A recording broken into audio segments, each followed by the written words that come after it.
هری اون شخصیتی نبود که منو تحت هیچ شرایطی تحت تاثیر قرار بده. خدای من احساس میکنم 5 سالمه. یه عطاری میده بیوتی بلاگر درونت را قورت بده. مزه صابون میداد. همش ادا. واقعا درود بر ادا.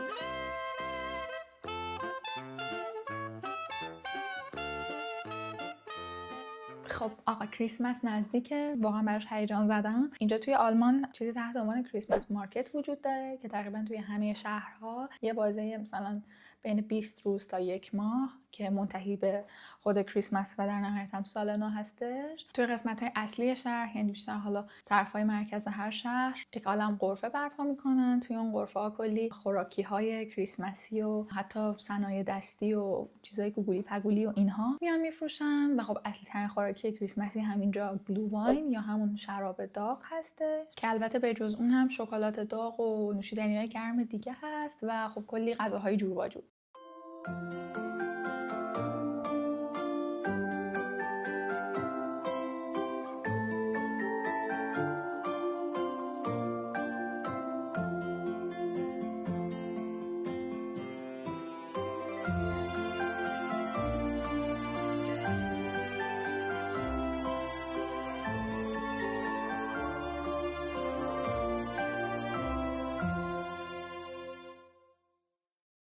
و این آلمانی ها خودشون هم خیلی کریسمس رو دوست دارن و ازش استقبال میکنن. در واقع خیلی مفصل و شایسته برگزارش میکنن هر سال. و همین کریسمس مارکت که ازش صحبت کردم هر شب خیلی شلوغه. این 1 ماه منتهی به سال نو اصلا جزء روتینشونه که شبها حالا با دوستاشون یا با خانوادهشون قرار بذارن برن مرکز شهر از کریسمس مارکت برای بار 1000م دیدن کنن، هر کدوم یه نوشیدنی گرم بگیرن، وایسن همونجا شروع کنن به صحبت کردن با هم دیگه توی اون سرما و بعدم برن خونه هاشون.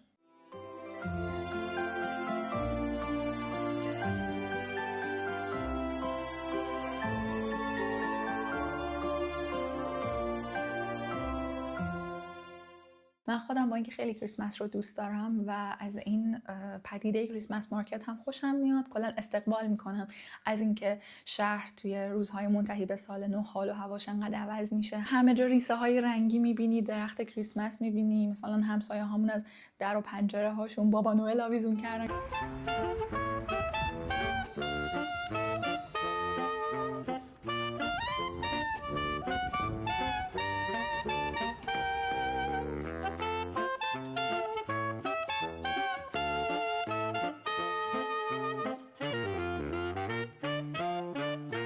اما اون چیزی که درباره کریسمس وجود داره و من از همه اینا بیشتر دوستش دارم عصر گرم و نرمیه که توی خونه لباس زمستونی تو پوشیدی، دوستات اومدن، نوشیدنی گرم درست میکنید، کوکی کریسمسی درست میکنید و میشینید پای یه فیلم کریسمسی. خب وقتی هم که صحبت از فیلم کریسمسی میشه، من هم مثل خیلیای دیگه اولین فیلمی که به ذهنم میاد هوم الون یا همون تنها در خانه است و بعد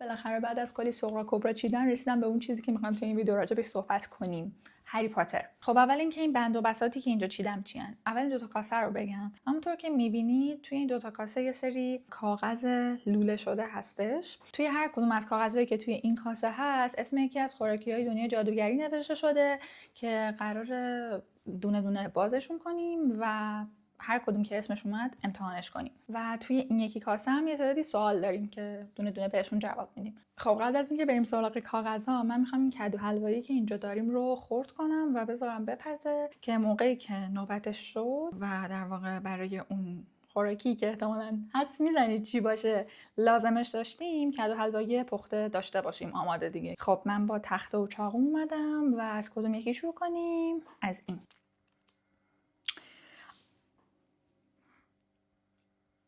اگه میخواستی با یکی از شخصیت‌ها بری دیت. خب واقعا چه سوال جالبی. ولی نه موقع خوندن کتاب و نه موقع تماشای فیلم ها هری اون شخصیتی نبود که منو تحت هیچ شرایطی تحت تاثیر قرار بده. من موقعی که این سوال رو توی ردیت دیدم و جوابای آدما بهش رو میخوندم، نکته خیلی جالبی که وجود داشت این بود که تعداد قلیلی واقعا گفته بودن خود هری و تنها کسی که هیچ کس اسمش رو نگفته بود پرسی ویزلی بود که اونم واقعا قابل حدسه. از بین دخترها خب همه اینجوری بودن که هرماینی و خب یه عده‌ای هم اینجوری بودن که جینی ویزلی، ولی طبعا جینی ویزلی کتاب دیگه، جینی ویزلی فیلم که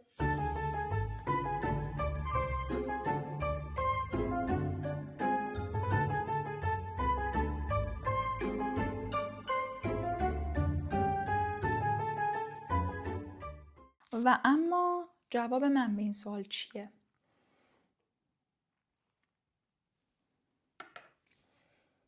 Boo Weasley. آخه نمیدونم واقعا این از اون سوالات که الان من چی بگم. ولی بیاید منطقی باشیم. هری که هیچی اصلا. رون هم که اکثر اوقات سمی‌تر از اونی بود که بشه بهش فکر کرد. دوقلوهای ویزلی. ببین دوقلوهای ویزلی واقعا جالب بودن. یعنی باهوش بودن، بامزه بودن، باورزه بودن، کار و کاسبی خودشون رو انداخته بودن، داشتن پول در می آوردن، اعتماد به نفس داشتن، شجاع بودن، نمیدونم همه این چیزا رو داشتن دیگه، ولی هیچ وقت جدی نبودن. یعنی من حالا نمیدونم واقعا، شاید برای عده خیلی خوب باشم. ویکتور کرامم خیلی یخ بود، نمیدونم، یوپس بود. حالا اگه بخوایم بگیم چرا بیل، توی کتاب یه سری موقعیت‌ها بود که همه خیلی هیجانی برخورد می‌کردن و بیل اون آدمه بود که چشمای بقیه رو سعی می‌کرد باز کنه. من اینها رو خورد کردم، حالا آب می‌ریزم میذارم که بپزن. فقط امیدوارم که اون کاغذی که الان برمی‌دارم از بین خوراکی‌ها اونی نباشه که کدو الوهی لازم داره. خب نیست. These aren't real frogs, are they? It's just a spell. Besides, it's the cards you want. Each pack's got a famous witch or wizard. I've got about 500 myself. Watch it. That's rotten luck. I've only got one good jump in them to begin with. I've got Dumbledore. I got about 6 of him. Hey, he's gone.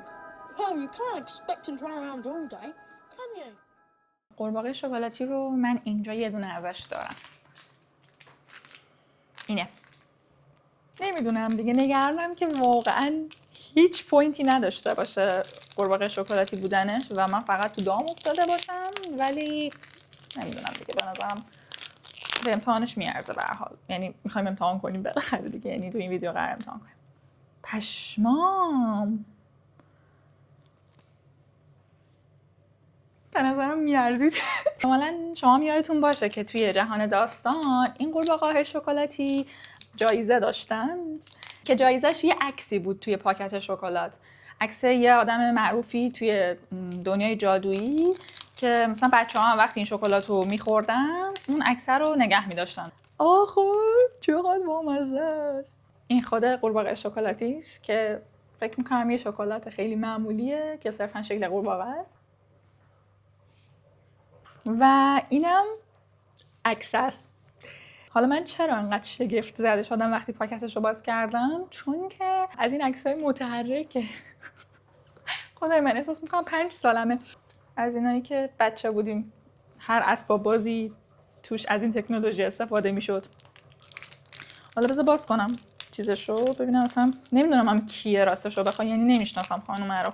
این پشت حالا البته توضیح نوشته که کیه، مثل این که یکی از ساحره های مشهور در زمینه ریاضیات جادوییه و مثل این که اولین نفری بوده که خواص جادویی عدد 7 رو ارائه داده. برای اون دسته از عزیزانی که احتمالاً یادشون ممکنه نیاد، توی دنیای جادویی عکس‌ها حرکت می‌کردن.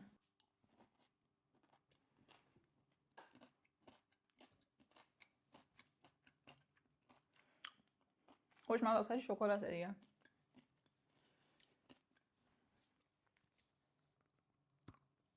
مال مجموعه هری پاتر جلی بلیه. سوال بعدی، شخصیت مورد علاقه. باز اینم از اون سوالایی که وقتی توی کامیونیتی آدمایی که هری پاتر رو خوندن یا فیلمش رو دیدن میپرسیم، معمولا کسی نمیگه خود هری پاتر. و خب کاراکتر مورد علاقه من در جهان هری پاتر Why is it always me?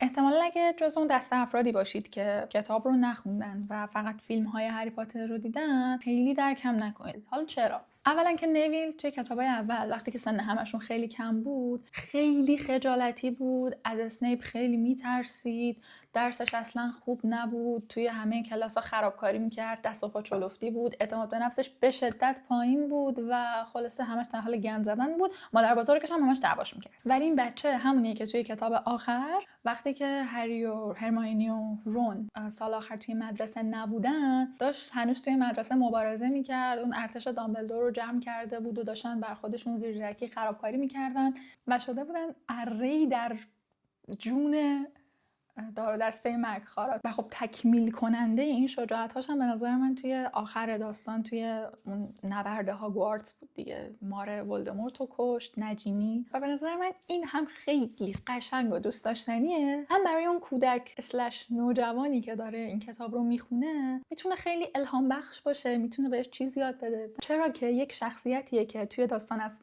کودکیش خیلی سختی کشیده و برخلاف هری پاتر که خب اون هم سختی‌های زیادی کشیده، ولی همه عالم و آدم میدونن که شرایطش چی بوده و ازش یه قهرمان میسازن و همش توی مرکز توجه و اینها. این طفلک همیشه تو حاشیه بوده و هر کاری که در نهایت تونست بکنه با تلاش خودش بود. و کلا هم پلات تویست جالبی وجود داشت در رابطه با هری و نویل و ارتباطشون با ولدمورت. اونم این بود که توی اون پیشگویی که تریلانی انجام داده بود و گفته بود توی روز آخر ماه ژوئیه یه بچه به دنیا میاد که میشه دشمن سرسخت ولدمورت و یکیشون باید حتما اون یکی رو شکست بده. اون بچه هم میتونست هری باشه، هم میتونست نویل باشه، چون اونا توی یه روز به دنیا آمده بودن و ولدمورت خودش رفت سراغ هری. و اینم بگم به نظرم یکی از دوست داشتنی ترین و درخشان ترین قسمت‌های مربوط به نویل هم توی کتاب هم توی فیلم مربوط به اون مهمونی کریسمس توی کتاب 4. On your feet.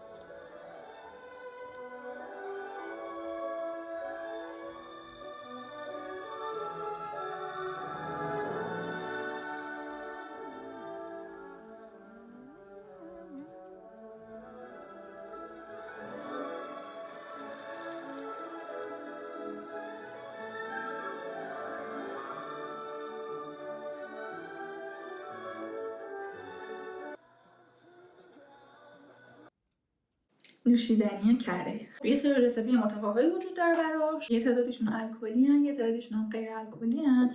حالا من چون نمیخوام الکل بخورم، دارم یکی از رسیپی هایی که یکم آسون تره طبق چیزی که اینجا نوشته مثلا که و غیر الکلی رو امتحان کنم.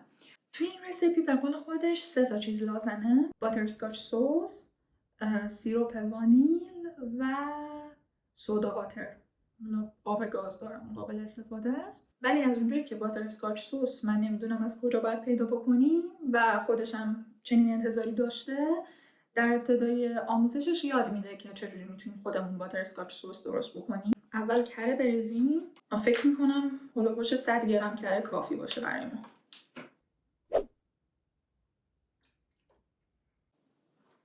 شکر قهوه‌ای که خب من ندارم شکر قهوه‌ای، از شکر سفید استفاده می‌کنیم. ایشالله که مشکلی پیش نمیاد. و من دارم به این فکر می‌کنم که احتمالاً اولین قدم برای داشتن یک آشپزخونه ادایی خریدن شکر قهوه‌ایه. خب حالا باید بذاریمش روی حرارت تا قشنگ حل بشن با هم دیگه و یک سس غلیظی تحویل بدن. 5 minutes later. حالا گفته که یه دونه بیرماک بیارین و از این سس داخلش بریزید که خب این خونه جای این کثافتکاریا نیست. این بزرگترین لیوانی بود که داشتم که اکثر اوقات البته ازش به عنوان گلدون استفاده میکنم.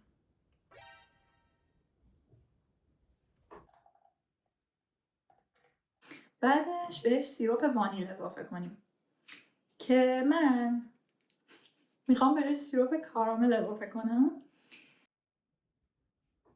حس میکنم این شاید یه مقداری این رنگ این رو بهتر کنه به اون چه که میخوام نزدیکتر کنه و اینکه فکر کنم خیلی هم فرقی نداره، چون توی رسیپی‌های مختلف بعضی جا گفته بود کارامل اضافه کنید، بعضی جا گفته بود وانیل اضافه کنید. 3 قاشق غذاخوری از سیروپ. خب تبریک میگم، رنگش هیچ تغییری نکرد مطلقاً. دلیل اصلی که من این رسیپی رو انتخاب کردم این بود که توش از سودا واتر استفاده شده بود. اون رسیپی اصلی که وجود داره برای واتر بیر از چیز تحت عنوان کریم سودا استفاده میشه که متاسفانه من هر چقدر گشتم اینجا پیدا نکردم توی سوپرمارکت. حداقل الان به جای کریم سودا از سودای معمولی استفاده میکنیم دیگه. انشالله که فرق خاصی نداره. و اول یه ذره میریزیم، دوباره هم میزنیم. هم کافی باشه هم زدم. حالا باید بقیه سودا رو اضافه کنیم. خیلی خوشبوه.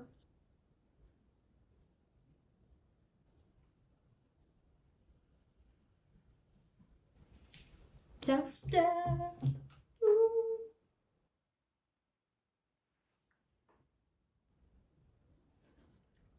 و بزن گازش بره. چرا صبر نداری زن؟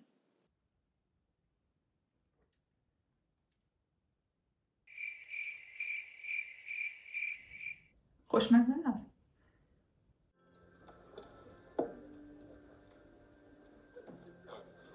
Got a little bit.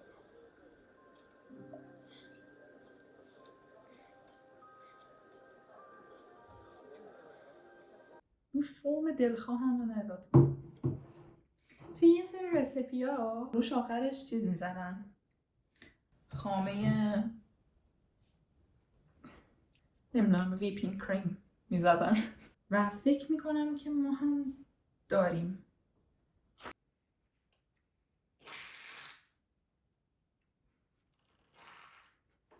فقط رنگش خوب نیست. مزه وانیل و کارامل و کره میده که گاز داره.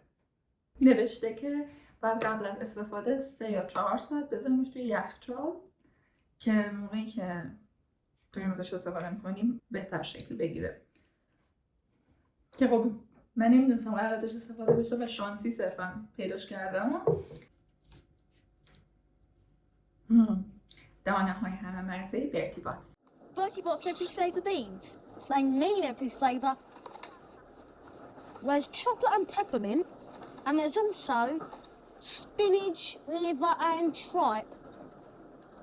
George swears he got a bogey flavoured one, mate.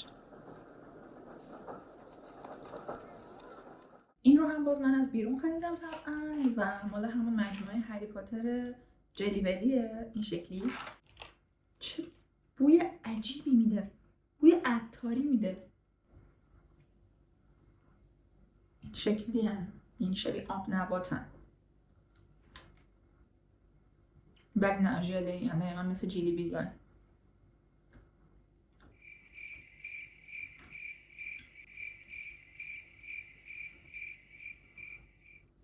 این با طعم چی بود الان؟ اینجا فکرم تو کنارش نوشته که طعم چیه هر کدوم. این مثلا با طعم موز بود. چرا نفهمیدم؟ آره البته الان که دارم بیشتر میدارمش مثل آدامس موزی میدم. این خوب بود. با قرمزشون میتونیم امتحان کنیم. خوشگلن، شبیه سنگای رنگیه، یعنی شفافن.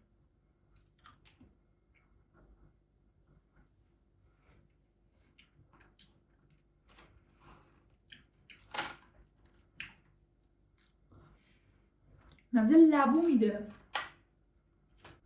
این یکی دیگه واقعا شبیه سنگه. خوش معلوم شد.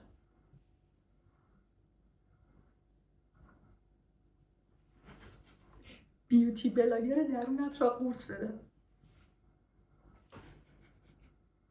ببینیم چیه.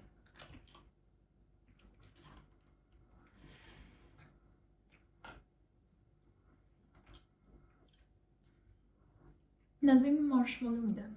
20 تا طعم مختلف داره و من واقعا کنجکاوم که هر 20 تاشو امتحان کنم. باید فکرم تا صبح طول بکشه. این یکی شبیه یه لوبیاست. کدوم مزه‌شه؟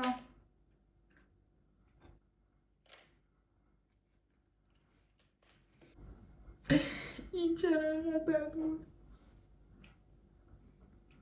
A little longer than a few minutes later. اون زهرماری که خوردم، همون سیاه رنگه گفتم شبیه لوبیاست، طبق چیزی که اینجا نوشته درتی سالده، سالاد کثیف. این یکی رو بخوریم. چقدر خوش رنگی خدای من. مجددا بیوتی بلاگر درون. مزه صابون میداد. صابونه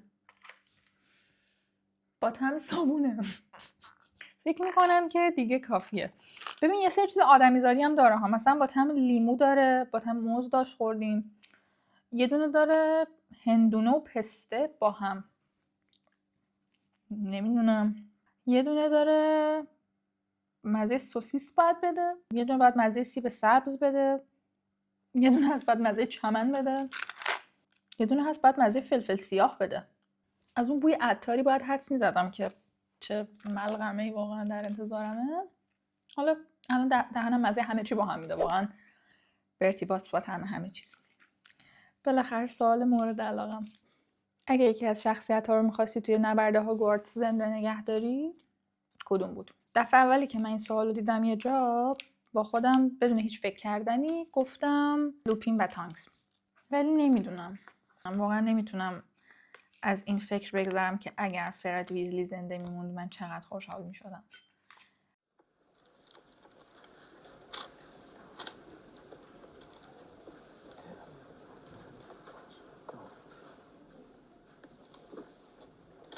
You're covered then.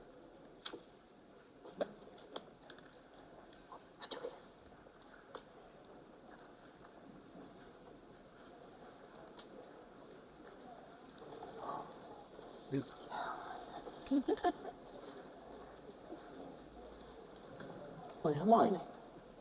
Well, girl. Who was spotted? Come with my eye. Oh.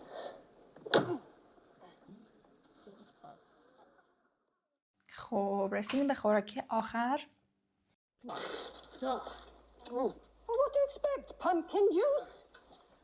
از بین همه خوراکی توی داستان آب کدو حلوایی یکی از اونایی بود که هر موقع اسمش میومد من با خودم میگفتم که وای خدا، یعنی این چه مزه‌ای میتونه باشه و خیلی دلم می‌خواست که حتما امتحانش کنم. یه مقداری از این پوره کدو حلوایی داخلش میریزیم. توی دستورش نوشته که از آب سیب استفاده کنید یا آب پرتقال یا یه ترکیبی از جفتش، که من برای این بخشش رفتم از اینا خریدم.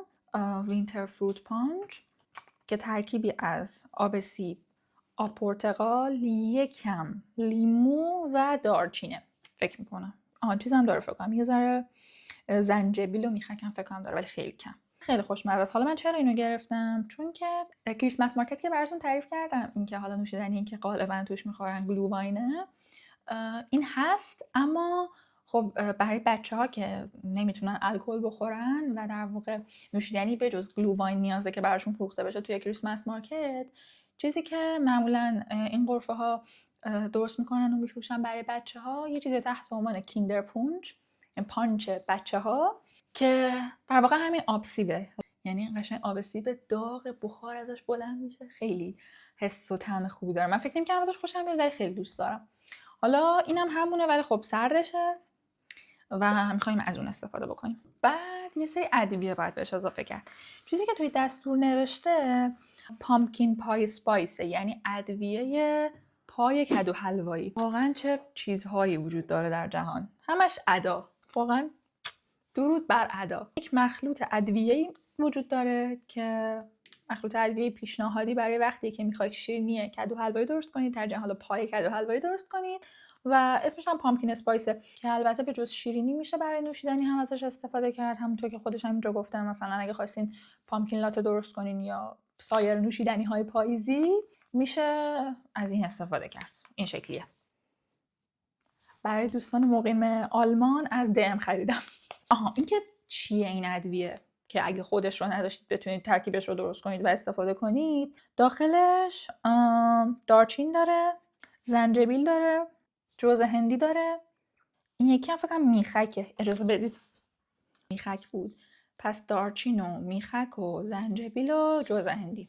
حالا از اینم میریزیم یکم، بوش که خوبه. خب دیگه چی؟ شکر و وانیل. خب فکر کنم از همین پودر وانیل بریزم کافی باشه، چون این در واقع شکریه و خودش شیرینی داره دیگه. حالا شکر اضافه نکنم بشه.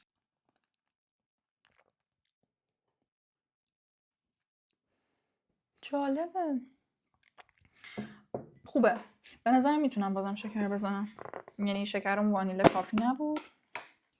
سوال آخرم باز کنم دیگه. اگه میخواستی یکی از شخصیت ها باشی، Everyone says Lena